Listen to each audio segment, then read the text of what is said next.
Hello and welcome to History Bite, and today we're going to be talking about the journey of James Cook in the discovery of Australia. We're going to find out where the journey started, why the journey happened, and the effect it had on the British Empire.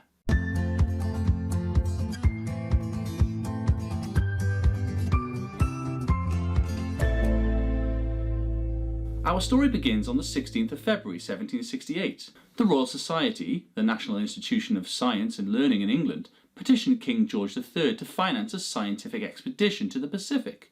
At the time, the Pacific had not been extensively explored, so the Royal Society were keen to study the upcoming movement of Venus across the Sun, an event that only occurs twice per century. This would enable them to measure Earth's distance from the Sun.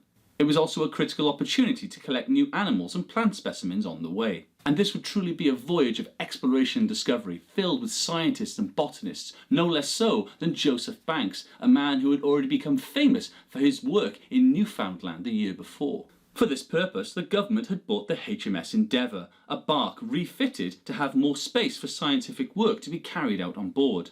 So they had their scientists, but who would lead the expedition? Well, there were a few candidates in mind, but in 1767 the Navy appointed James Cook to undertake the mission to the South Pacific. But who was James Cook and why was he chosen to lead this expedition?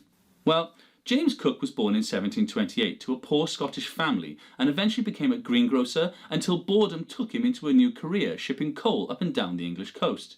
It wasn't a glamorous background, but throughout this career, Cook was able to perfect his skills of navigation and geometry, especially map making and astronomy.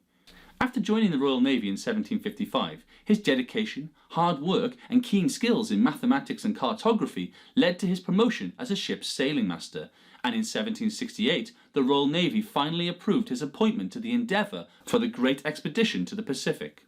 So now they had James Cook to captain the voyage, they could go on their way. The Endeavour departed from Plymouth on the 26th of August 1768, carrying 94 people and 18 months of provisions. But as well as his mission to the Pacific to allow the scientists to observe the movement of Venus, Cook also had a secret assignment. Cook wouldn't know this until later, but after the Venus mission was completed, he was to investigate a long-imagined sixth continent, which at the time was referred to as the Southern Continent. For years, people had speculated that a landmass existed in the Southern Hemisphere, but had never found it. If such a continent did exist, Cook was to claim it for England before any other nation, particularly the French, were to discover it. Cook's voyage first sailed into the Atlantic, stopping at Madeira to take on supplies and water. From there, the expedition moved on to Brazil, stopping at Rio de Janeiro, before moving down to Tierra del Fuego. After rounding the Cape, the Endeavour arrived at Matavai Bay in Tahiti on the 13th of April 1769. And it was there on the 3rd of June that the observations were taken of the movement of Venus. They didn't know this at the time, but they didn't have the proper equipment to fully measure the observations. However, once this was completed, he was able to open his secret orders. And he now had a new mission, to find Terra Australis, the mysterious southern continent which was believed to exist and could add huge land to Britain's empire. Originally, Cook set off south, but not finding land, he headed west, where he believed New Zealand was. New Zealand had previously been discovered around 100 years before by the Dutchman Abel Tasman, but after a fight with the local Maoris they'd escaped. Now Cook was the first European to return and successfully found it on the 6th of October 1769, naming the Cook Strait between the islands and spending 6 months charting both islands, establishing their coastlines. The maps he drew were spectacular for their time. After landing in March 1770 and claiming it as British territory, he decided he needed to move on. And so he did, continuing west, and on the 29th of April, the Endeavour then became the first European vessel to make a landfall on the eastern coast of Australia, when Cook landed one of the ship's boats at Botany Bay. Cook planted a flag in the ground and claimed it for Britain, even though there were tribes living nearby. For the next 4 months, Cook sailed the Endeavour north, charting the coast, until an accident happened and they hit the Great Barrier Reef. They had to stop and spent 7 weeks repairing the Endeavour on the north coast. But this 7 weeks weren't wasted, and Joseph Banks made loads of discoveries, including a new animal which he called the kangaroo, and he wrote about it in his diaries in 1770. Cook was also able to establish relations with the locals. He wrote about them on his arrival, saying that he could see several people of dark or black colour. These were the Aboriginal Australians, the people who had been there before.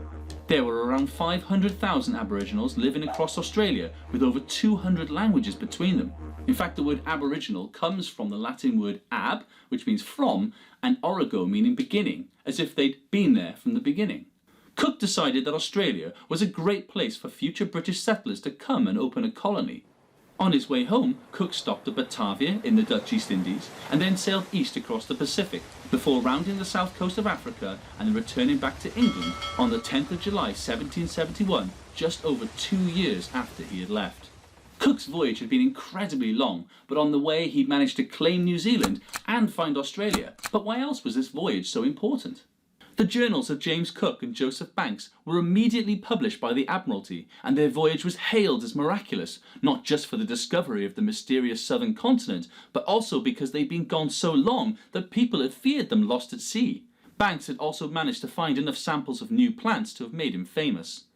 18 years after Cook's first landing, the British would return and set up a permanent settlement, beginning the exploration of the further continent. These colonists would build Sydney, today Australia's largest city.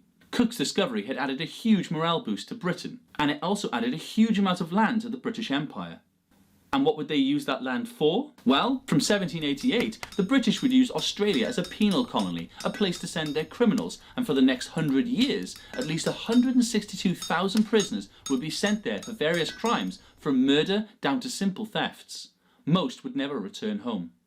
Unfortunately for the Aboriginals of Australia, later voyages by the British brought diseases that would kill more than half of the population over the coming decades. The British saw the population as inferior, and they were subdued and eventually dwindled down as time went on. Even to this day, there are huge discrepancies in the education and life expectancies of Aboriginals in Australia.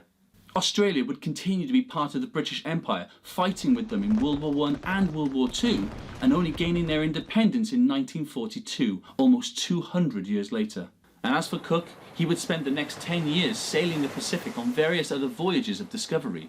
He's now widely regarded as one of the world's most famous captains, who took care of his sailors and created incredibly accurate maps. Unfortunately though, on a later voyage Cook was involved in a fight with locals of Hawaii and was killed on the 14th of February 1779. But James Cook is remembered world round for that incredible discovery and the bravery of the crew to find new places. Cook can be remembered from his various statues commemorating this great achievement. His name has been used to name hospitals, museums, coins, stamps, and even a famous rum.